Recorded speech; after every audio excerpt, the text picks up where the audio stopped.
BNR gold and diamonds తరుగు తక్కువ బంగారం ఎక్కువ. ఇప్పుడు మన వైజాగ్ లో జూలై 24న గ్రాండ్ ఓపెనింగ్.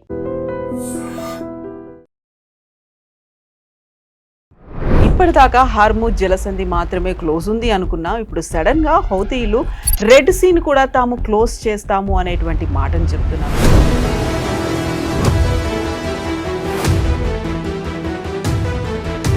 తమ దేశానికి చెందినటువంటి 17 మంది సైనికులని ఇరాన్ చంపేసింది కాబట్టి వారి మీద తీవ్ర స్థాయిలో ఇప్పుడు దాడులు ఉండబోతున్నాయి అనేటువంటి మాట ట్రంప్ చెప్తున్నారు.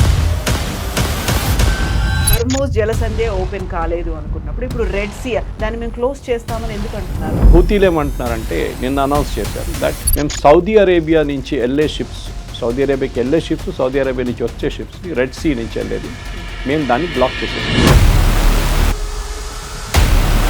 అటువైపు స్టేట్ ఆఫ్ హార్మూజ్ చూస్తే రోజుకి 20 నుంచి 30 మిలియన్ బ్యారెల్స్ ఆయిల్ వెళ్తుంది.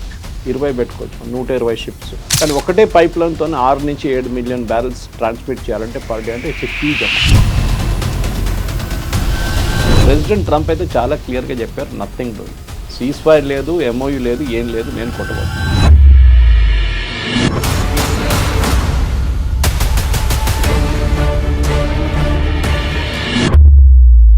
నమస్తే, నేను Kavitha. Welcome to I dream news and నిజాలు. ఇప్పటిదాకా హార్మూజ్ జలసంధి మాత్రమే క్లోజ్ ఉంది అనుకున్నాం. ఇప్పుడు సడన్ గా హౌతీలు రెడ్ సీని కూడా తాము క్లోజ్ చేస్తాము అనేటువంటి మాటను చెప్తున్నారు. దీంతో పాటుగా తమ దేశానికి చెందినటువంటి 17 మంది సైనికులని ఇరాన్ చంపేసింది కాబట్టి వారి మీద తీవ్ర స్థాయిలో ఇప్పుడు దాడులు ఉండబోతున్నాయి అనేటువంటి మాట ట్రంప్ చెప్తున్నారు. బట్ ఇరాన్ కూడా అంతే తీవ్ర స్థాయిలో స్పందిస్తోంది. At the same time mediation కోసం ఇరాన్ నుంచి ప్రతినిధులు పాకిస్తాన్, ఇస్లామాబాద్ కూడా చేరుకుంటున్నారు. ఈ మీడియేటర్లు 10 రోజుల పాటు సీజ్ ఫైర్ ఉంటే బాగుంటుంది అనేటువంటి ఒక ప్రతిపాదన కూడా చేయబోతున్నారు. ట్రంప్ ఎలా స్పందిస్తారు, అసలు రెడ్ సీని క్లోజ్ చేస్తే ఏం జరగబోతోంది? మనతో పాటుగా ఉన్నారు సీనియర్ జర్నలిస్ట్ సురేష్ కొచ్చాతిల్ గారు. సార్ నమస్తే. సో హార్మూజ్ జలసంధి ఓపెన్ కాలేదు అనుకున్నప్పుడు ఇప్పుడు రెడ్ సీ ఏ మాత్రమైనా కొంచెం హెల్ప్ఫుల్గా ఉంది అనుకుంటే దాని మీద కూడా హౌతీలు ఎందుకని ఇప్పుడు కన్నేశారు, దాన్ని మేము క్లోజ్ చేస్తామని ఎందుకు అంటున్నారు? హూతీలకి ముందు అందరితో గొడవ ఉండే, ఎక్సెప్ట్ ఇరాన్ వాళ్ళ బ్యాకర్స్, మెయిన్ బ్యాకర్స్ అన్సరుల్లా హూతీస్ అని వీళ్ళ ఫుల్ పేరు. యాక్చువల్లీ మీరు యమన్కి వెళ్తే హూతీ అనేది ఎవరు చెప్పారు, అన్సరుల్లా అంటారు వాళ్ళు. ఈ అన్సరుల్లా అనేది 1995 నుంచి ఉన్న ఒక ఇమ్మీడియట్ ఆర్గనైజేషన్ ఉండే వాళ్ళకన్నా ముందు. కానీ యమన్ సివిల్ వార్ మొదలైనప్పుడు 2014 నుంచి యమన్ 3గా విడిపోయింది. ఒకటి ఒఫిషియల్ యమనీస్ గవర్నమెంట్, ఓకే, వాళ్ళు వెస్ట్ వైపు ఉన్నారు, వెస్టర్న్ యమన్లో. మిడిల్ యమన్లో సనా ఎయిర్పోర్ట్ అంటే వాళ్ళ క్యాపిటల్ కూడా కంట్రోల్ చేస్తుంది రెబెల్స్, ఈ హూతీలు. అండ్ ఈస్టర్న్ యమన్లో ఇంకొక గ్రూప్ ఉన్నారు, సదర్న్ టెరిటోరియల్ అలయన్స్ అని చెప్పి. 3 గ్రూపులు యమన్లో ఇప్పటి నుంచో 2014 నుంచి దే హ్యావింగ్ రన్నింగ్ బ్యాటిల్ అనమాట. మన ఇప్పుడు 12 సంవత్సరాలు అయింది, ఎవరికి కంట్రోల్ లేదు. సనాని కంట్రోల్ చేస్తున్న వాళ్ళు దేశం అంతా కంట్రోల్ చేయాలని చెప్పినప్పుడు యమన్ దగ్గర అంటే ఒఫిషియల్ యమన్ గవర్నమెంట్ దగ్గర ఎయిర్క్రాఫ్ట్ లేదు, ఈవెన్ హూతీల దగ్గర ఎయిర్క్రాఫ్ట్ లేదు. యమన్లో ఎవరి దగ్గర ఎయిర్ ఫోర్స్ లేదు. ఎయిర్ ఫోర్స్ లేకుండా వాళ్ళ దగ్గర మిసైల్స్ అండ్ డ్రోన్స్ ఉన్నాయి. ఒక టైంలో ఈ హూతీలు అండ్ సౌదీ అరేబియా చాలా ఆల్మోస్ట్ ఆన్ ఎవ్రీడే బేసిస్ వీరు పోరాడుతుండే. ఈ హూతీలు మిసైల్, డ్రోన్ ఫైర్ చేస్తారు సౌదీ అరేబియా వైపు, వాళ్ళ ఆయిల్ ఫెసిలిటీస్ మీద కానీ మిగతా దాంట్లో. సౌదీ అరేబియా వల్ల వాళ్ళ ఎయిర్ ఫోర్స్ యూజ్ చేసి హూతీల మీద బాంబింగ్ చేస్తారు. కానీ ఇప్పుడు దాకా ఎవరికి ఒక నేషనల్ ప్రెజెన్స్ అనేది యమన్లో లేదు. ఇప్పుడు కొత్త ప్రాబ్లం ఎక్కడ మొదలైందంటే, ఒక డెలిగేషన్ ఇరాన్కి వెళ్ళారు, వాళ్ళ సుప్రీం లీడర్ బరియల్కి, అలీ ఖమెనీ బరియల్కి ఒక 15 రోజుల ముందు ఒక డెలిగేషన్ ఇరాన్కి వెళ్ళారు. వాళ్ళ దగ్గర ప్లేన్ లేదు. ఇరాన్ ఏం చేశారంటే మహాన్ ఎయిర్ అని చెప్పి వాళ్ళ దగ్గర ఒక కమర్షియల్ ఎయిర్క్రాఫ్ట్ దాన్ని పంపించారు. దాని నుంచి ఒక ఎయిర్క్రాఫ్ట్ పంపించారు, మహాన్ ఎయిర్ది. అది సనాలో ల్యాండ్ అయినప్పుడే సౌదీ అరేబియా వార్నింగ్ ఇచ్చారు, మిమ్మల్ని మేము ఇక్కడ నుంచి టేకాఫ్ చేయనీయమని చెప్పేసి. కానీ తర్వాత వాళ్ళు టేకాఫ్ చేశారు. కానీ తిరిగి వచ్చినప్పుడు ఆఫ్టర్ ఫ్యూనరల్ వీళ్ళు 2-3 రోజుల తర్వాత తిరిగి వచ్చారు. తిరిగి వచ్చినప్పుడు ఈ ప్లేన్ని ల్యాండ్ చేయనీయలేదు సనా ఎయిర్పోర్ట్లో. సౌదీ అరేబియా ఏం చేశారంటే బాంబ్ చేశారు, రన్వే బాంబ్ చేసేసారు, రన్వేని మొత్తం ధ్వంసం చేసేసారు.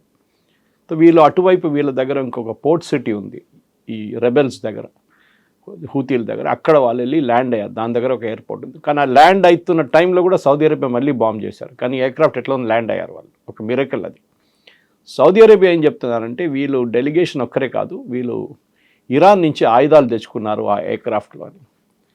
హూతీలు ఏమంటున్నారు, కాదు మా దగ్గర ఇక్కడి నుంచి వెళ్ళిన కొంతమంది అక్కడ పేషెంట్స్ ట్రీట్మెంట్కి వెళ్ళారు, వాళ్ళని కూడా మేము తోడు తీసుకొచ్చాం, దానికోసం నంబర్ ఆఫ్ ప్యాసింజర్స్ పెరిగిందంట. ఎనీవే ఆ డిస్ప్యూట్ ఇప్పుడు ఒక 10 రోజులు అవుతుంది ఫినిష్ అయ్యి. ఇప్పుడు నడిమిట్లో ఏం జరిగిందంటే సౌదీ అరేబియా మళ్ళీ హూతీల మీద ప్రెషర్ పెట్టడం మొదలుపెట్టారు. వాళ్ళు సనా ఎయిర్పోర్ట్ మీద ఏ ప్లేన్ని ల్యాండ్ చేయనీయమని చెప్పి చాలా క్లియర్గా చెప్పేశారు సౌదీ అరేబియా. మీకు గుర్తుంటుంది సౌదీ అరేబియాలో పాకిస్తాన్ ఆర్మీ ఉంది అండ్ పాకిస్తాన్ ఎయిర్ ఫోర్స్ ఉంది. బహుశా ఈ బాంబింగ్ పాకిస్తాన్ ఎయిర్ ఫోర్స్ వాళ్ళు చేసుంటారని ఒక అంచనా. ఎందుకంటే సౌదీ అరేబియా డినై చేశారు, మేం బాంబ్ చేయలేదు. ఓకే, లిటరలీ మేము చేయలేదు. ఇంకెవరైనా చేసి ఉండొచ్చు బాంబింగ్, ఇది సనా ఎయిర్పోర్ట్ మేము చేయలేదు. బహుశా పాకిస్తాన్ ఎయిర్ ఫోర్స్ వాళ్ళు చేసుంటారు. ఎందుకంటే పాకిస్తాన్ని సౌదీ అరేబియా అక్కడ తెచ్చి పెట్టుకున్నారు, ఎందుకంటే వీళ్ళకి బ్యాటిల్ ఎక్స్పీరియన్స్ లేదు. కానీ సౌదీ అరేబియన్ ఆర్మీ చాలా వెల్ ఆర్మ్డ్ ఆర్మీ. వాళ్ళకి కావాలంటే రేపు వెళ్ళి యెమెన్లో ఉన్న ఈ రెజీమ్ని హూతీల్ని టాపులు కూడా చేయొచ్చు, కానీ చేయలేదు వాళ్ళు ఇప్పుడు దాకా. ఇప్పుడు హూతీలు ఏమంటున్నారంటే నిన్న అనౌన్స్ చేశారు దట్ మేము సౌదీ అరేబియా నుంచి వెళ్ళే షిప్స్, సౌదీ అరేబియాకి వెళ్ళే షిప్స్, సౌదీ అరేబియా నుంచి వచ్చే షిప్స్ని రెడ్ సీ నుంచి వెళ్ళేది మేము దాన్ని బ్లాక్ చేసేస్తాం. దీంతో సౌదీ అరేబియాకి ప్రాబ్లం పెరుగుతుంది. ఎందుకంటే వాళ్ళ వైపు ఈస్ట్ వెస్ట్ పైప్ లైన్ అని చెప్పి ఒక పైప్ లైన్ ఉంది. అది నార్త్ వెస్టర్న్ సౌదీ నుంచి ఇచ్చి యాన్బు పోర్ట్ అని చెప్పి యెమెన్ పక్కన south west of Saudi Arabia అక్కడ వస్తుందన్నమాట. ఈ పైప్ లైన్ యుద్ధం కన్నా ముందు ఎక్కువ యూజ్ చేయలేదు. కెపాసిటీ 4 మిలియన్ అన్నారు, బ్యారెల్స్ పర్ డే అన్నారు. కానీ ఇప్పుడు అది 7 మిలియన్ బ్యారెల్స్ కూడా పనిచేస్తుంది అనమాట, which is a big thing. ఎందుకంటే మీరు అటువైపు స్ట్రెయిట్ ఆఫ్ హార్మూజ్ చూస్తే రోజుకి 20 నుంచి 30 మిలియన్ బ్యారెల్స్ ఆయిల్ వెళ్తుండే. 20 పెట్టుకోవచ్చు, 120 షిప్స్. కానీ ఒకటే పైప్ లైన్తో 6 నుంచి 7 మిలియన్ బ్యారెల్స్ ట్రాన్స్మిట్ చేయాలంటే పర్ డే, అంటే it's a huge amount. So Saudi అరేబియాకి ఆ పోర్ట్ ఇప్పుడు చాలా క్రూషియల్, యాన్బు. దాని మీద హూతీలు దాడి చేస్తే మళ్ళీ చాలా పెద్ద ప్రాబ్లం కాబోతుంది సౌదీ అరేబియా. దానికోసం మీరు వరల్డ్లో కూడా ఇప్పుడు అనాలిసిస్ చేస్తే యుద్ధం మొదలైనప్పుడు ఇంటర్నేషనల్ ఏజెన్సీస్ ఏం చెప్పారంటే ఆయిల్ ప్రైసెస్ $200 దాకా వెళ్ళొచ్చు, 175 నుంచి $200 దాకా వెళ్ళొచ్చు, కానీ వెళ్ళలేదు. దానికి చాలా కారణాలు ఉన్నాయి. తర్వాత మనం అనలైజ్ చేసినట్టు తెలిసింది 2-3 కారణాలు. ఒకటి చైనా, ఇంకోటి సౌదీ అరేబియా. చైనా ఏం చేశారంటే ప్రతిరోజు వాళ్ళు ఇరాన్ దగ్గర నుంచి తీసుకెళ్తున్న ఆయిల్, ఎందుకంటే అది కంప్లీట్గా బ్యాన్ చేశారు కదా, యూఎస్ బ్లాక్ చేసేసారు, 5 మిలియన్ బ్యారెల్స్ తగ్గించారు పర్ డే చైనీస్ ఇంపోర్ట్స్. అది సౌదీ ఇంపోర్ట్, అది మోస్ట్లీ ఇరానియన్ ఇంపోర్ట్స్ తగ్గించేశారు. దాంతో ఇంటర్నేషనల్ ఆయిల్ ప్రైసెస్ స్టెబిలైజ్ అయిపోయింది. ఎక్కడ మన ఒక $100 దగ్గర వచ్చి ఆగిపోయింది, మళ్ళీ తర్వాత కిందకి వచ్చింది. అటువైపు సౌదీ అరేబియా ఏం చేశారంటే వాళ్ళు 3 నుంచి 4 మిలియన్ బ్యారెల్స్ పర్ డే ఈ పైప్ లైన్తో పంప్ చేస్తుంది, దాన్ని 7 బిలియన్ చేశారు. 24/7 ఆపరేషన్ పెట్టారు వాళ్ళు. దాంతో ఇంటర్నేషనల్ ప్రైసెస్ స్టెబిలైజ్ అయింది. ఇప్పుడు కూడా స్ట్రెయిట్ ఆఫ్ హార్మూజ్ క్లోజ్ చేసిన తర్వాత కూడా $100కి వెళ్ళట్లేదు rate, because of this reason, ఈ పైప్ లైన్. ఇంకొక పైప్ లైన్ చాలా క్రూషియల్ ఉంది, అది అబుదాబి నుంచి ఫుజరాయ్కి వస్తుంది, దట్ ఈస్ యుఏఈలో. The Fujairah is just outside strait of Hormuz. అక్కడ ఒక పెద్ద పైప్ లైన్ ఉంది, బట్ దాట్ ఐ థింక్ ఇది around 2-3 million barrels per day అంతే ఉంది అది కెపాసిటీ. కానీ దాని కూడా పెద్ద, ఎందుకంటే అబుదాబికి చాలా పెద్ద అమౌంట్ అది. మనం ఇప్పుడు చూస్తే రెడ్ సీ నుంచి వెళ్తున్న ట్రాఫిక్ చాలా మటుకు సూయజ్ కెనాల్ వైపు వెళ్తుంది, which is up north. And Suez canal 69లో ఓపెన్ చేశారు, వెరీ ఓల్డ్ వన్. అది ఓపెన్ చేసేదాకా స్ట్రెయిట్ ఆఫ్ ఈ బాబల్ మండేబ్ అని చెప్పి ఈ చోక్ పాయింట్కి ఎక్కువ ఇంపార్టెన్స్ లేకుండే. కానీ ఒకసారి సూయజ్ కెనాల్ ఓపెన్ అయిన తర్వాత, సూయజ్ కెనాల్ డెవలప్ చేసిన తర్వాత, ఎర్లీ 1900s ఇంకా ఎక్స్పాండ్ చేసిన తర్వాత చాలా మట్టుకు ఈ బాబల్ మండబ్ అండ్ రెడ్ సీకి ఇంపార్టెన్స్ వచ్చిందన్నమాట. లేకుంటే మొత్తం మీరు ఆఫ్రికా తిరిగి వెళ్ళాల్సి వస్తుంది. మీరు ఇప్పుడు వెస్ట్ ఏషియా నుంచి వచ్చి ఈ strait of Red Sea enter అయ్యి సూయజ్ కెనాల్ నుంచి వెళ్తే యూరోప్కి వెళ్ళిపోవచ్చు. Now you cannot do it అంటే మీరు మొత్తం ఆఫ్రికా తిరిగి వెళ్ళాలి, 15 రోజులు ఎక్స్ట్రా పడుతుంది. ఆలోచించండి, ఖర్చులు కూడా ఎక్కువ అవుతుంది. సో ఈ సూయజ్ కెనాల్ అనేది చాలా ఇంపార్టెంట్ ఫ్యాక్టర్గా మారిపోయింది. కానీ Suez canal advantage and disadvantage అంటే ఒకటి, 2 సీ లెవెల్స్ 2 లెవెల్లో ఉంది ఒకటి. ఓకే, అదొక పెద్ద ప్రాబ్లం. మెడిటరేనియన్ సీ కానీ ఇటువైపు ఉన్న సీ కానీ ఇండియన్ ఓషన్ కానీ చాలా రెండు వైపుల నుంచి డిఫరెంట్ లెవెల్స్లో ఉందన్నమాట రెడ్ సీ కూడా. సో వాళ్ళ ఒక టెక్నాలజీ ఉంది వాళ్ళ దగ్గర. వాళ్ళు మీరు చూసుంటారు, చాలా ఇంట్రెస్టింగ్. వాళ్ళు నీళ్ళ లెవెల్ షిప్ని తీసుకొచ్చి they increase 1 level and they decrease 1 level, తర్వాత దాన్ని తీసుకొచ్చి మళ్ళీ దాన్ని బయటికి తీసుకెళ్తారు. చాలా కాంప్లెక్స్ ఆపరేషన్. మీకు గుర్తుంటుంది, ఒక సంవత్సరం ముందు ఎవర్ గ్రీన్ అని చెప్పి ఒక షిప్ అక్కడ స్టక్ అయిపోయింది. దాంతో ఆల్మోస్ట్ ఒక 200 నుంచి 300 షిప్ దాని వెనక స్టక్అప్ అయిపోయారు. ఇటువైపు 150 షిప్స్ స్టక్అప్ అయిపోయారు. ఇమ్మీడియట్గా వరల్డ్ వైడ్ ఎకానమీలో చాలా మటుకు కాస్ట్ పెరగడం మొదలైంది. ఆయిల్ కాదు, కమాడిటీ ప్రైసెస్. ఎందుకంటే డిసడ్వాంటేజ్ ఏంటంటే సూయజ్ కెనాల్ది, అది కట్టినప్పుడు దాని డిసడ్వాంటేజ్ అది. ఎందుకంటే ఇంత నారో స్ట్రెచ్ని I think it's hardly take about super tanker కూడా రాదు. సో ఆయిల్ ట్యాంకర్స్ ఆ రూట్ అవాయిడ్ చేస్తారు. ఆయిల్ ట్యాంకర్స్ వెళ్ళరు, ఎందుకంటే very large crude oil supply అంటే 2 మిలియన్ బ్యారెల్స్ ఉంటుంది ఒక షిప్లో. అది it cannot pass Suez canal, width సరిపోదు అన్నమాట. ఈవెన్ మీరు బాబల్ మండప్ చూస్తే చిన్న ఐలాండ్ ఉంది అక్కడ, ఒక ఐలాండ్ ఇక్కడ జిబూతి ఉంది, ఆఫ్రికా, హార్న్ ఆఫ్ ఆఫ్రికా ఇక్కడ ఉంది, అండ్ ఇటువైపు యమన్ ఉంది, ఇక్కడ ఒక చిన్న ఐలాండ్ ఉంది. ఈ రెండింటి నడిమిట్లో ఉన్న గ్యాప్ ఇస్ ఓన్లీ 21 కిలోమీటర్స్ వెడల్పు.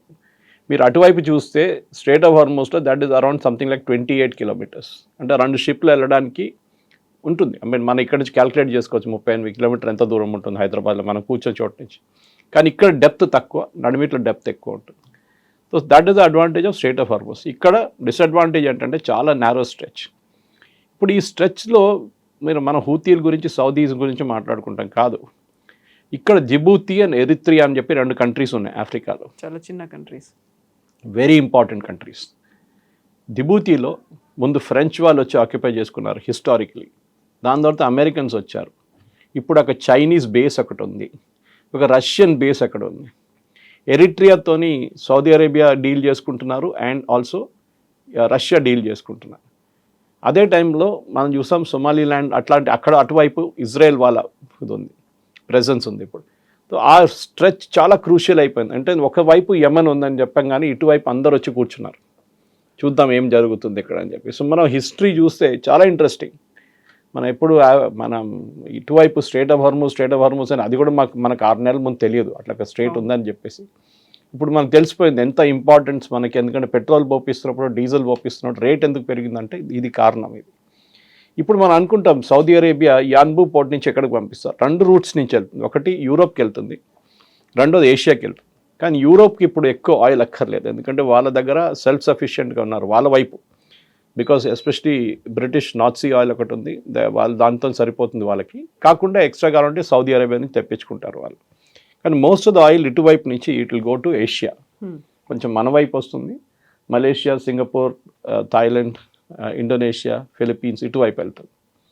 సో ఇది చాలా క్రూషియల్. ఇది ఇక్కడ స్ట్రేట్ ఆఫ్ హార్మోస్ క్లోజ్ అయితే కూడా ఎక్స్ట్రా ఒక 150-200 కిలోమీటర్ తర్వాత you can go to straight of ఇది మన బాబల్ మండప్ వెళ్ళి ఫిల్అప్ చేసి వెళ్ళొచ్చు అన్నమాట. సో రోజుకి ఇప్పుడు యాజ్ అ సెట్ $7 మిలియన్ అంటే ఒక 3 షిప్లు తీసుకోవచ్చు, లార్జ్ క్యారియర్స్ 2+2+2 ఒక 4 షిప్లు తీసుకోవచ్చు. డైలీ ఫిల్అప్ చేసి వెళ్ళిపోతున్నారు వాళ్ళు. ఇది ఆగకూడదు. సో దానికోసం ఇప్పుడు ఈ హూతీలు అనౌన్స్ చేసిన తర్వాత ఇప్పుడు ఏం జరగబోతుందని పెద్ద డౌట్ ఉంది. ఇప్పుడు దాకా హూతీలు ఏం చేయలేదు. వాళ్ళు అనౌన్స్ చేశారు దట్ వీఆర్ బ్లాకింగ్ ఇట్ అని చెప్పి, కానీ ఫిజికల్ బ్లాకింగ్ జరగట్లేదు. దానికి కారణాలు ఉన్నాయి చాలా మటుకు. హూతీలు ఇరాన్ 3 యాక్సిస్ ఆఫ్ ఈవిల్ అంటారు. ఓకే, ఒకటి హూతీ, హెజ్బుల్లా, హమాస్ ఏమో గాజాలో, హెజ్బుల్లా ఏమో లెబనన్లో, వీళ్ళేమో యమన్లో. మూడు ప్లేసెస్లో కూడా మీరు చూడండి వాళ్ళు ఒరిజినల్ ఇన్హాబిటెంట్స్ కాదు, వాళ్ళు బయట నుంచి వచ్చిన వాళ్ళు, హూతీ షియా వాళ్ళు. ఇది పెద్ద ప్రాబ్లం అన్నమాట. ఇప్పుడున్న ఆ పరిస్థితుల్లో సౌదీ అరేబియా ఏం చేస్తారని అందరు ఎదురు చూస్తున్నారు. ఈ హూతీలు బ్లాక్ చేస్తే Saudi Arabia will hit back, దాంట్లో డౌట్ లేదు. యూఎస్ లాగా వాళ్ళు చేయాలన్నా వద్దా అని ఊరుకోరు. ఒక 3 సంవత్సరాల ముందు, ఐ థింక్ 2023 అనుకుంటాం, 24లో ఒక సీజ్ ఫైర్ వచ్చింది. వీళ్ళు ఇజ్రాయెల్ మీద దాడి చేశారు ఒకసారి, గాజా తర్వాత. గాజాలో ఇజ్రాయెల్ దాడి చేసిన దానికి ఇజ్రాయెల్ మీద హూతీలు దాడి చేశారు. ఇజ్రాయెలీస్ వచ్చి కొట్టి మొత్తం ధ్వంసం చేశారు. They finished off Houthis completely. దాంతో హూతీస్ ఇమ్మీడియట్గా సీజ్ ఫైర్ అగ్రిమెంట్కి వచ్చారు ఇజ్రాయెల్తో, మేము మీ మీద దాడి చేయము. అది కాకుండా కొన్ని షిప్స్ని, ఇజ్రాయేలీ షిప్స్ని టార్గెట్ చేశారు వీళ్ళు హూతీలు. అది కూడా ఆపేశారు వాళ్ళు కంప్లీట్గా. మన షిప్ కూడా ఒక షిప్ మీద కొట్టారు వాళ్ళు ఒకసారి. ఇప్పుడు అక్కడ పీస్ఫుల్గా ఉంది. కానీ ఈ యుద్ధం ఎక్కడికి వెళ్తుందో మనకు తెలియదు. అటువైపు ప్రెసిడెంట్ ట్రంప్ చాలా సీరియస్గా తీసుకున్నారు. ఎందుకంటే 3 అమెరికన్ సర్వీస్ మెన్ చనిపోయారు. 1 women also, 1 young lady 19 years old, ఆమె కూడా చనిపోయింది. సో ప్రెసిడెంట్ అమెరికాలో ఒక్క డెడ్ బాడీ కూడా ఒక సర్వీస్ పర్సన్ రిటర్న్ వస్తే చాలా ఎమోషనల్ వాళ్ళకి. అందులో ఇప్పటికి టోటల్గా 17 వరకు చేరింది అనేది 17లో 13 ఫస్ట్ పార్ట్లో జరిగింది 40 రోజుల్లో. ఇప్పుడు 3 చనిపోయారు. Okay, 13+4 actually. ఒకరు ఇరాక్లో చనిపోయారు, but that was an accidental detonation. అంటే వాళ్ళ దగ్గర ఇరాన్ నుంచి వచ్చి పడిన ఒక డ్రోన్ది మ్యూనిషన్ పార్ట్, అంటే అది బాంబ్ పార్ట్ డిటనేట్ తీస్తున్నప్పుడు డీడెటనేషన్ చేస్తున్నప్పుడు అది పేలిందన్నమాట. So that was a technical fault. ఇటువైపు 3 జార్డన్లో చనిపోయారు. దాంట్లో 2 ఐడెంటిఫై చేయగలరు, ఇప్పుడు ఇంకొకరిని ఐడెంటిఫై చేయలేదన్నమాట. ఈ పరిస్థితుల్లో ఇప్పుడు ముందుకెళ్ళి ఇంకేం చేయబోతున్నారు అనేది ఒక పెద్ద ప్రశ్న అనమాట. ప్రెసిడెంట్ ట్రంప్ అయితే డబుల్ డౌన్ చేశారు, అంటే he's going all out. And వీళ్ళు ఇప్పుడు బ్రిడ్జెస్ కానీ పవర్ ప్లాంట్స్ కానీ అన్నీ కొడుతున్నారు. ఇరాన్ ఎన్ని రోజులు వాళ్ళ కువైత్ కానీ బహ్రెయిన్ మీద దాడి చేస్తారు. ఇప్పుడు మనకు వచ్చిన న్యూస్ ప్రకారం ఇప్పుడు తెలుస్తుంది కువైత్ కూడా ఇరాన్ మీద దాడి చేయడం మొదలుపెట్టారు. ఓకే, వాళ్ళు సెల్ఫ్ డిఫెన్స్ అంటున్నారు దాన్ని. అది ఎట్లాంటి సెల్ఫ్ డిఫెన్స్ ఉంటుందో మనం చూసి చూడాలి. ఎగ్జాక్ట్లీ, అటు కువైట్ బహ్రెయిన్ మీద ఇప్పుడు ఇరాన్ అటాక్స్ చేస్తోంది. యుఎస్ బేస్లు ఎక్కడైతే ఉన్నాయో వాటిని మేము టార్గెట్ చేస్తాము అని చెప్పినప్పటికీ కూడా మళ్ళీ ఇంకొక ప్రతినిధి బృందం అనేది ఇస్లామాబాద్కు వెళ్ళడానికి రెడీగా ఉంది. ఒక 10 days అయినా సీజ్ ఫైర్ని కొంచెం అనౌన్స్ చేయండి అనేటువంటి ఒక రకంగా కాళ్ల బేరానికి వచ్చినట్టుంది. But at the same time అక్కడ అగ్రెసివ్ స్టెప్స్ కూడా తీసుకుంటూ ఉంది. సో ఇప్పుడు ఇస్లామాబాద్లో ఏం జరుగుతుంది మరి నెక్స్ట్? ఎవరు దానికి ఇనిషియేషన్ తీసుకుంటారు? ఎవరు వస్తారు యుఎస్ నుంచి? యుఎస్ నుంచి ఎవరు రారు. మరి ఎవరితో మాట్లాడతారు? ఇరానియన్ వెళ్ళి మాట్లాడుతున్నారు. అది కూడా పొలిటికల్ రిజీమ్. మనం ఎప్పుడు మాట్లాడుతుంది, ఇరాన్లో 3 divisions ఉన్నాయి. ఒకటి ముల్లాలు, ఒకటి ఐఆర్జీసీ అండ్ దెన్ పొలిటిక్స్. ఈ పొలిటికల్ గ్రూప్లో వీళ్ళి మాట్లాడుతున్నారు ఇరానియన్ ఫారెన్ మినిస్ట్రీ వైపు నుంచి. దానికి ఐఆర్జీసీ శాంక్షన్ ఇచ్చారా లేదా మనకు తెలియదు. ఎందుకంటే ఇంత సీరియస్గా దాడులు నడుతున్నారు, ఎవరైనా వెళ్ళి మాట్లాడతారా? ఎవరు వెళ్ళరు. కానీ ఐఆర్జీసీ వాళ్ళు వెళ్తున్నారు, ఏదో ఒక ఫాల్స్ హోప్ లాగా. ప్రెసిడెంట్ ట్రంప్ అయితే చాలా క్లియర్గా చెప్పారు, నథింగ్ డూయింగ్, సీజ్ ఫైర్ లేదు, ఎంఓయూ లేదు, ఏం లేదు, నేను కొట్టబోతున్నాను. ఎప్పుడు 3 చనిపోయిన తర్వాత ఆయన అంటున్నారు, ప్రతి అమెరికన్ సర్వీస్ మెన్ ఆర్ ఉమెన్ని చంపిన దానికి మీ మీద మేము దాడి చేస్తూనే ఉంటాం. ఇంకా ఇరాన్లో ఇప్పుడున్న పరిస్థితి వెళ్ళైపోయిందంటే వీళ్ళు బాబల్ మండబ్ అని చెప్పి వీళ్ళు అన్నిటికంటే పెద్ద పోర్ట్, మనం దేని గురించి మాట్లాడాం. బాబల్ మండబ్ మీద కంప్లీట్గా కట్ ఆఫ్ చేసేసారు యుఎస్. బాబల్ మండబ్కి వచ్చే 7 బ్రిడ్జ్లు ఉంటుంది, ఆ 7 బ్రిడ్జ్ని ధ్వంసం చేశారు. సో టెక్నికలీ బాబుల్ మందబ్కి ఇప్పుడు కొత్త ట్రూప్స్ని తీసుకురావాలంటే ఇరాన్ దగ్గర ఫెసిలిటీ లేదు. అంటే ఐఆర్జీసీ ఆర్మీ వాళ్ళని పర్సనల్లీ తీసుకురావాలంటే వాళ్ళ దగ్గర లేరేవారు. షిప్ నుంచి తీసుకురావాలి. అదైతే యుఎస్ నిన్న కూడా 3 వాళ్ళ మెయిన్ షిప్స్ని కొట్టారు, చిన్న షిప్స్ని కొట్టారు నిన్న. అది కాకుండా 5 మిసైల్ లాంచర్స్ని కొట్టారు. ఇప్పుడు ఇరాన్ బాబల్ మండబ్ కంప్లీట్గా ఐసోలేట్ అయిపోయింది. బహుశా America boots on the ground అంటారు చూడండి, అమెరికన్ ట్రూప్ని ఇప్పుడు దించితే బాబల్ మండబ్ మీద దించుతారు వాళ్ళు. అక్కడ వాళ్ళకి ఒక సేఫ్టీ ఉంటుంది, అది ఉండొచ్చు. కానీ చెప్పలేము, ఇరాన్ అక్కడ కూడా దాడి చేయొచ్చు తర్వాత. కానీ బూట్స్ ఆన్ ద గ్రౌండ్ ఒకసారి మీరు కట్ ఆఫ్ చేసేస్తే కంప్లీట్గా ఇరాన్ వాళ్ళ ట్రూప్స్ని కూడా తీసుకురాలేరు. వాళ్ళు only they can fire from the air, డ్రోన్తోని మిసైల్తో కొడతారు. అది అమెరికా అడ్డుకుంటారు, ప్రాబ్లం లేదు. కానీ బాబల్ మండబ్ చాలా క్రూషియల్గా అయిపోయింది. ఇప్పుడు ఉన్న పరిస్థితుల్లో ఈవెన్ ఇంటీరియర్ ఇరాన్ మీద కొడుతున్నారు, తెహరాన్ మీద కొడుతున్నారు. ఒక అండర్ కన్స్ట్రక్షన్ ఒక న్యూక్లియర్ సైట్ని కొట్టారు. America is going all out, దాంట్లో డౌట్ లేదు. ఇప్పుడు అమెరికన్ ఎక్స్పర్ట్స్ ఏమంటున్నారంటే ప్రెసిడెంట్ ట్రంప్ ఇదే పని ఆ రోజు చేయాలంటే ఇనీషియల్ డేస్లో చేస్తే ఈ యుద్ధం ఇన్ని రోజులు వెళ్ళే కాదు. ఇరాన్కి అప్పుడు ఆపర్చునిటీ కూడా లేకుండా రీగ్రూప్ చేయడానికి, మీరు రీగ్రూప్ చేయడానికి టైం ఇచ్చారు. కానీ okay, better late than never అంటారు ఇంగ్లీష్లో. మీరు చేస్తున్నారు, మంచిగా చేస్తున్నారు, ఫినిష్ ఇట్ ఆఫ్ కంప్లీట్గా. కానీ నాకు అన్నిటికంటే ఒక ఇంట్రెస్టింగ్ కానీ ఒక డౌట్ఫుల్ సిచ్యువేషన్ ఏమనిపిస్తుంది, ఈ అరబ్ నేషన్స్ రియాక్ట్ ఎందుకు కావట్లేదు? సౌదీ అరేబియా దగ్గర ఇంత పెద్ద ఆర్మీ ఉంది, సరే వాళ్ళ మీద ఎక్కువ దాడలేదు. యూఏఈ దగ్గర ఉంది, వీళ్ళు డెకరేషన్ పెట్టుకున్నారా వీళ్ళు? అటు బహ్రెయిన్ దగ్గర ఉంది, ఒక్కొక్క చిన్న దేశాలు అనుకోండి, బహ్రెయిన్ అండ్ కువైత్. ఒమాన్ మీద దాడి చేస్తున్నారు. వీళ్ళందరూ కలిసి ఇరాన్ మీద దాడి చేస్తే ఏమవుతుంది ఇరాన్ సంగతి? They will be finished of. అందరూ వెస్ట్ నుంచి ఇరాన్ని కొడితే they will be finished literally. ఎందుకంటే ఈస్ట్ నుంచి సౌత్ నుంచి అమెరికా కొడతారు, ఎట్లయినా వాళ్ళు చేస్తున్నారు కూడా ఇప్పుడు. ఆ పరిస్థితిలో వీళ్ళు ఎందుకు చేయట్లేదని పెద్ద డౌట్. వీళ్ళందరూ అంటున్నారు మీరు చేయకూడదు, మా మీద దాడి చేయకూడదు. అరే why are you pleading with Iran? Maybe Islamic country అనేది ఒకటి ఆ కన్సర్న్ ఏమైనా ఉందేమో. మిగిలినటువంటి చాలా తక్కువ దేశాలు ఉన్నాయి, వాళ్ళంటే ఏదో ఒక అమెరికాతో కలిసిపోయారు కాబట్టి అటాక్ చేస్తున్నారు అనుకోవచ్చు. హిస్టరీ చూస్తే ఇరాన్ మీద దాడి చేశారు, ఇరాక్ కువైత్ మీద దాడి చేశారు, సిరియా లెబనాన్ కొట్టుకున్నారు ఎన్నోసార్లు, లిబియా అందరి మీద దాడి చేశారు, ఆ చుట్టుపక్కల ఉన్న వాళ్ళందరూ. ప్రతి దేశం వాళ్ళ మీద, ఎందుకు పాకిస్తాన్ ఇరాన్ కొట్టుకున్నారు ఒక 2 సంవత్సరాల ముందు. సో వాళ్ళకి అట్లేం లేదు, that it's an Islamic country. బహుశా వాళ్ళకి భయం ఏంటంటే ఈ ఇరానియన్ రెజ్యూమ్ సర్వైవ్ అయితే, ఈ అమెరికా దాడి తర్వాత కూడా ఐఆర్జీసీ ఉండిపోతే రేపు మా మీద పగ తీసుకుంటారు, డెఫినెట్గా తెచ్చుకుంటారు వాళ్ళు. ఇప్పుడు చూడండి, వాళ్ళు హూతీలను వాడుకుంటున్నారు. మనం ఇప్పుడు మాట్లాడడం చూడండి, హూతీలను వాడుకునే ఇప్పుడు దాకా హూతీలు క్వైట్గా ఉండే, they are still under ceasefire. కానీ దానికోసం వాళ్ళు మేము అందరు షిప్లు ఆపడం అని చెప్పట్లేదు. వాళ్ళు they saying will stop only Saudi Arabian ships. Okay, మిగతా షిప్స్ అన్నీ వెళ్ళొచ్చు వాళ్ళ రూట్లో, నో ప్రాబ్లం. సూయజ్ కెనాల్ వైపు, రెడ్ సీ నుంచి మీరు వెళ్ళిపోవచ్చు. ఈ ప్రాబ్లం ఎక్కడ వస్తుందంటే అరబ్ నేషన్స్ వాళ్ళ వైపు నుంచి ఉన్న ఆర్మీకి అంత ట్రైనింగ్ లేదు.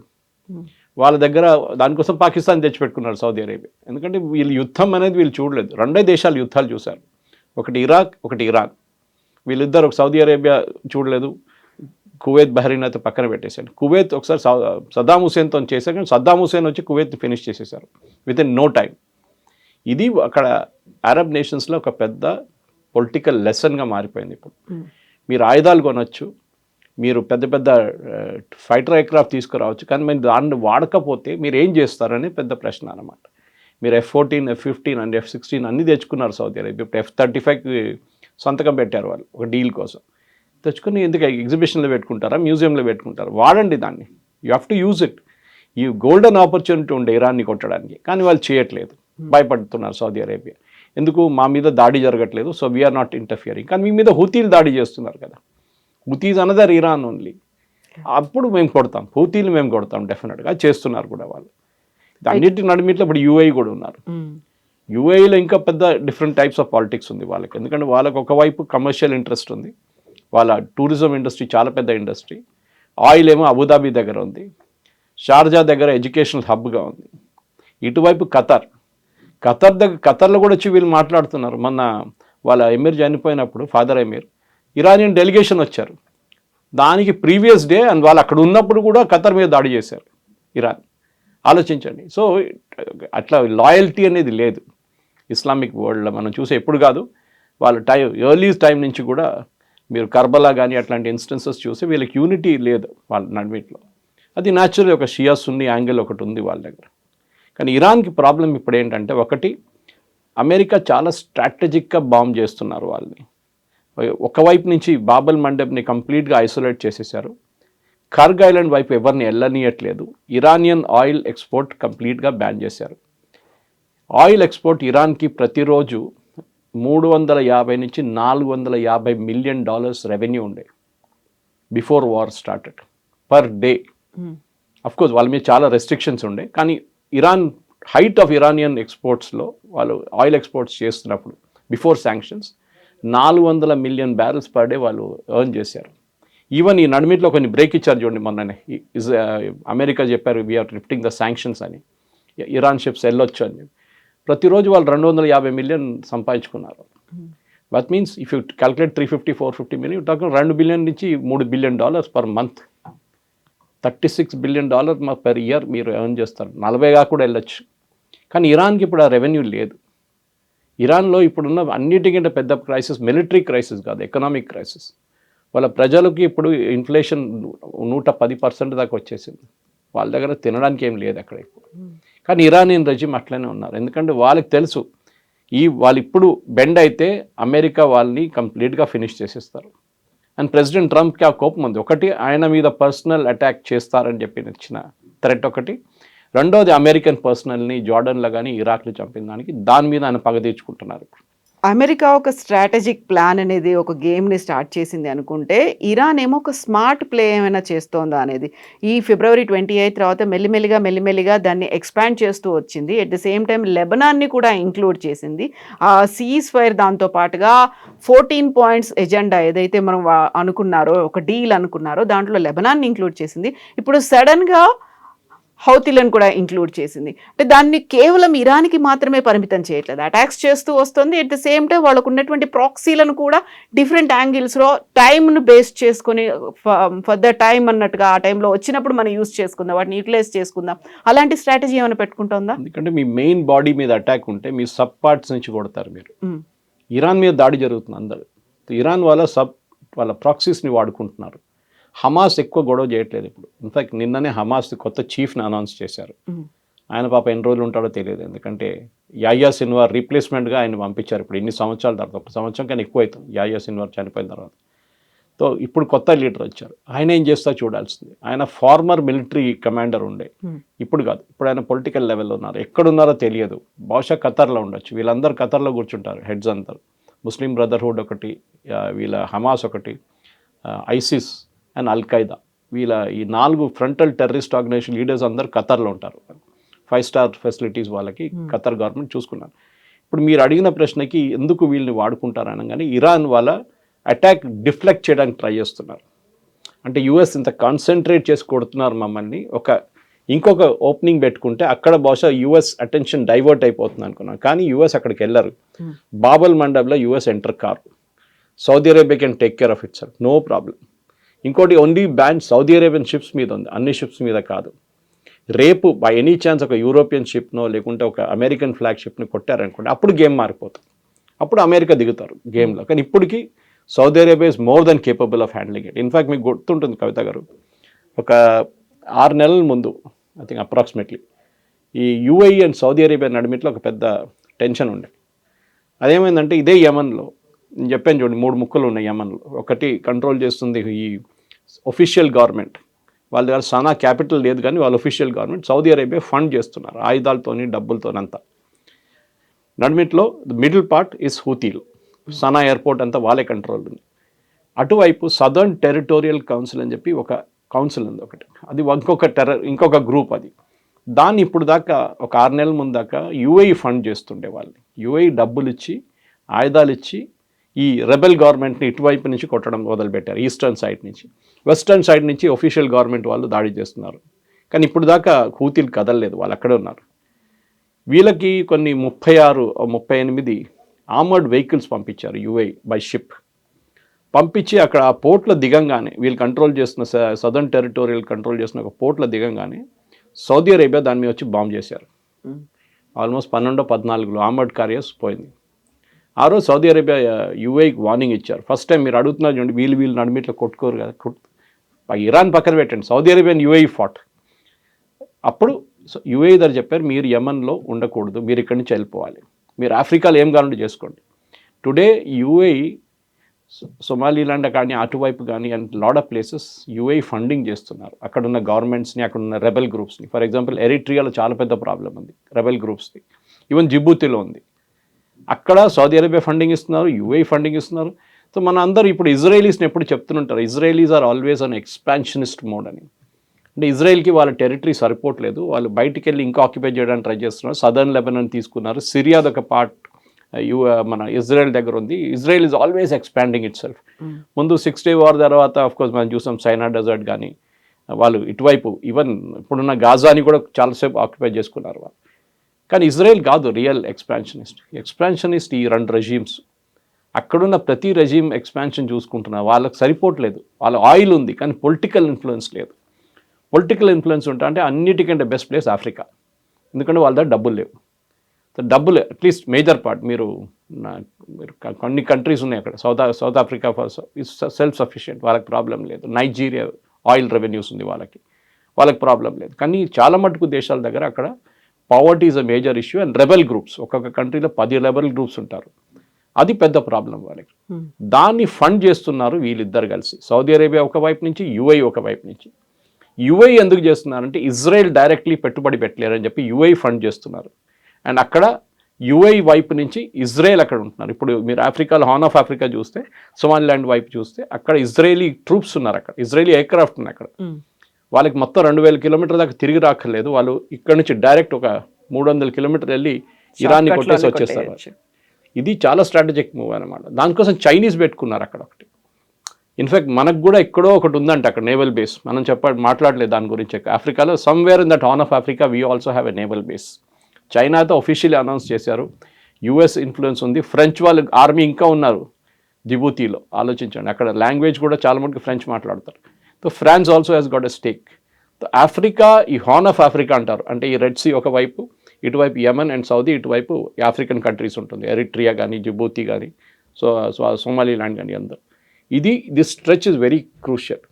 అండ్ ఈజిప్ట్కి తెలుసు, ఈజిప్షియన్ గవర్నమెంట్కి వచ్చే చాలా మటుకు రెవెన్యూ సూయజ్ కెనాల్ నుంచి వస్తుంది. సో ఈజిప్ట్ కూడా ఈ పాత్వే ఓపెన్ పెట్టుకోవాలని చూస్తున్నారు ఎప్పటి నుంచో. ఎందుకంటే మనం చూసి ఆ షిప్ ఒక రోజు గ్రీన్ మీద స్ట్రాండ్ అయినప్పుడు లాస్ ఆఫ్ రెవెన్యూ హ్యూజ్ ఉండే, మిలియన్స్లో వెళ్ళింది, అది వాళ్ళ నష్టాలు అనమాట ఈజిప్ట్కి. ఈజిప్ట్ ఒక పెద్ద రెవెన్యూ స్ట్రీమ్ సూయజ్ కెనాల్ నుంచి వస్తుంది. వాళ్ళకు కూడా ఒక పర్సనల్ ఇంట్రెస్ట్ ఉంది ఈ స్ట్రేట్ ఓపెన్ పెట్టడానికి, బాబల్ మండప్ వాళ్ళు చూసుకుంటారు, దానికి ప్రాబ్లం లేదు. And Egyptian army is really good. వాళ్ళు అది మీరు అన్వర్ సదాత్ టైం నుంచి చూసుకుంటే, హస్ని ముబారక్, అన్వర్ సదాత్, నాసర్ టైం నుంచి Egypt has built up a very good army. వాళ్ళు ఇజ్రాయెల్తో పోరాటం చేస్తారు 6 Day వార్లో. సో వాళ్ళకి తెలుసు they have got a good army. Jordan has got a good army, Jordan, Egypt. కానీ వీళ్ళందరూ అటువైపు ఉన్నారు, ఇటువైపు ఎవరు లేరు, మిడిల్ ఈస్ట్ వైపు. So Egypt will take care of it self. రేపు ఏమైనా అయితే బహుశా ఈజిప్ట్ కూడా దిగొచ్చు దీంట్లో, వాళ్ళ నేవీని దింపుతారు వీళ్ళు. అది ఇప్పుడున్న పరిస్థితి. కానీ ఇంకా ముందుకెళ్తూ బహుశా ఒక వారం తర్వాత సౌదీ అరేబియా ఏమైనా మూవ్ చేస్తే హూతీలు ఏం చేస్తారు అనేది పెద్ద ప్రశ్న. కానీ ఇప్పటికీ యూఎస్కి టెన్షన్ లేదు, సౌదీ అరేబియాకి టెన్షన్. ఎందుకంటే 7 మిలియన్ బ్యారెల్ ఆగిపోతే వాళ్ళకి పెద్ద రెవెన్యూ లాస్ అది. అండ్ ఇరాన్కి పెద్ద ప్రాబ్లం ఏంటంటే ఖర్గ్ ఐలాండ్ ఆల్మోస్ట్ ఫుల్ అయిపోయింది. మళ్ళీ ముందు మనం మాట్లాడుకున్నాం, Kharg Island is almost full. ఇంకా వారం లోపల Kharg Island will become full. Iran వాళ్ళ ఆయిల్ ఫీల్డ్స్ క్లోజ్ చేయాల్సి వస్తుంది. అది చాలా పెద్ద లాస్ అయిపోతుంది ఇరాన్కి. అది మనకి నెక్స్ట్ ఒక 10-12 డేస్లో తెలిసిపోతుంది ఏంటంటే. ఇరాన్ మోస్ట్ ప్రాబ్లీ నేను అనుకుంటాను, నా అంచనా ప్రకారం అమెరికా ఒక గ్రౌండ్ ఫోర్స్ ఆపరేషన్ పెడితే ఇరాన్ ఒక 1-2 నెలల లోపలే ఇప్పుడున్న రెజీమ్ పారిపోతారు, రష్యాకి ఎక్కడ పారిపోతారు వాళ్ళు. అదే జరగబోతుంది. Yes, sir. Thank you so much. Thank you very much. Thank you.